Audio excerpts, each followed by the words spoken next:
All right, hello and welcome. Today, we're going to dive deep into the work of Napoleon Hill, an author whose ideas from, believe it or not, a century ago are probably more relevant now than ever. We're going to be digging into his classic, How to Sell Your Way Through Life, to explore a pretty wild idea that your raw talent, the very thing you're proudest of, might actually be holding you back from real success. So, I want to kick things off with a big question. One that gets right to the heart of everything we're told about how to get ahead. Is just being the best at what you do, having the most talent, working harder than anyone else, is that actually enough? Well, 100 years ago, Napoleon Hill's answer was a huge no, and I think that's even more true today. And this quote, it just nails his whole argument. He's saying that value isn't just about having the skills or the knowledge in your head.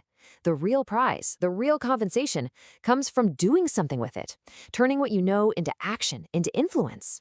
This idea is the bedrock for our first major shift in thinking. And that brings us right to our first critical shift. It's about moving away from this passive hope that your talent will just, get discovered, and moving toward the active, strategic mission of making it totally impossible for anyone to ignore you. This right here perfectly illustrates a classic myth Hill was just determined to tear down. We've all heard it, right? Build a better mousetrap and the world will beat a path to your door. Hill basically called that out for what it is, a dangerous fantasy. The truth is, the world can't find your brilliant invention unless you show them the way.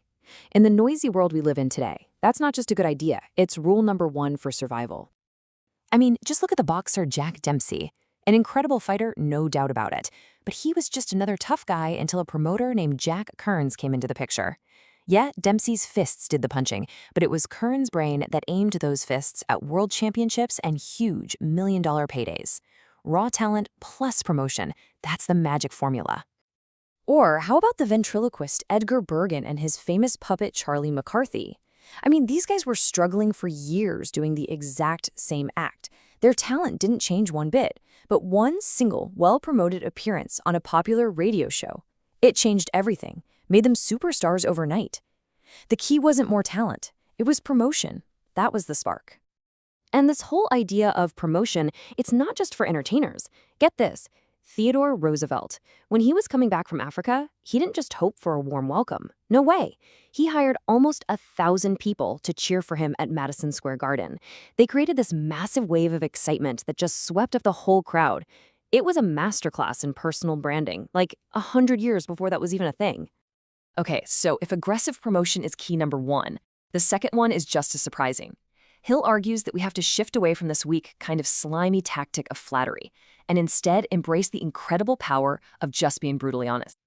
And wow, Hill does not pull any punches here. He basically says, flattery is a cheap trick that only works on people who are easily fooled.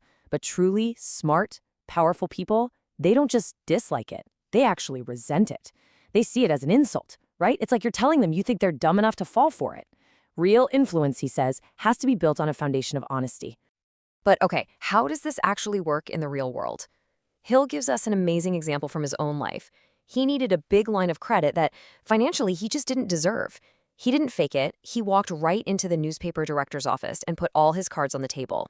He said what he needed. He admitted he was broke. But then he presented his real asset, his life's work, which had the backing of the biggest names of his time.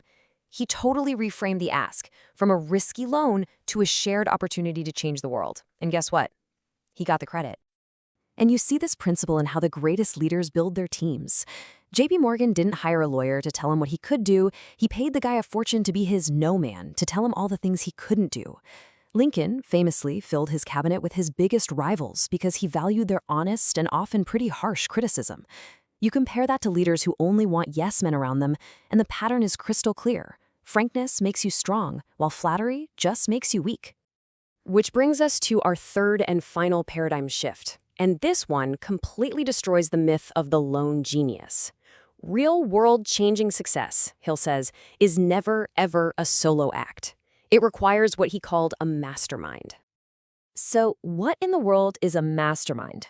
It's way more than just teamwork. You got to think of it like a mental fusion. It's when a group gets so aligned in total harmony that they create this third, invisible mind, a force that's way, way more powerful than just adding up the individual brains. You see it all the time with great startup founders or really tight-knit leadership teams. Now, I want you to look at the number on this slide, just the number 20. What could a simple number like that possibly have to do with the world of success?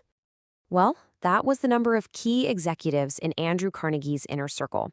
When Hill asked Carnegie, literally the richest man on the planet, what his secret was, Carnegie didn't point to himself.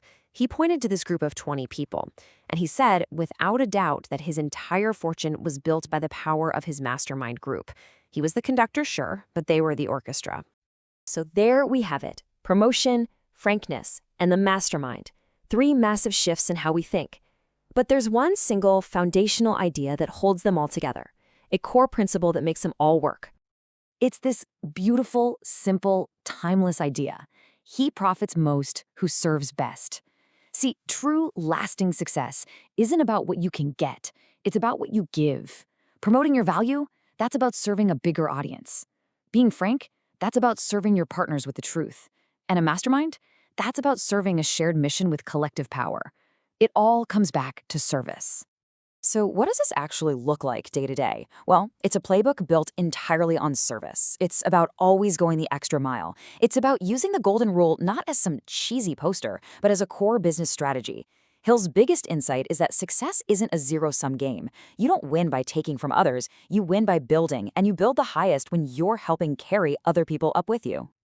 You know, Napoleon Hill's ideas were totally revolutionary 80-something years ago, and yet they feel like they could have been written this morning. He figured out the essential shifts for success in his time. So I'm going to leave you with this question. What do you think is the single biggest paradigm shift that we need to make to achieve success in our era? I'd really love to see what you think down in the comments. Thanks for tuning in.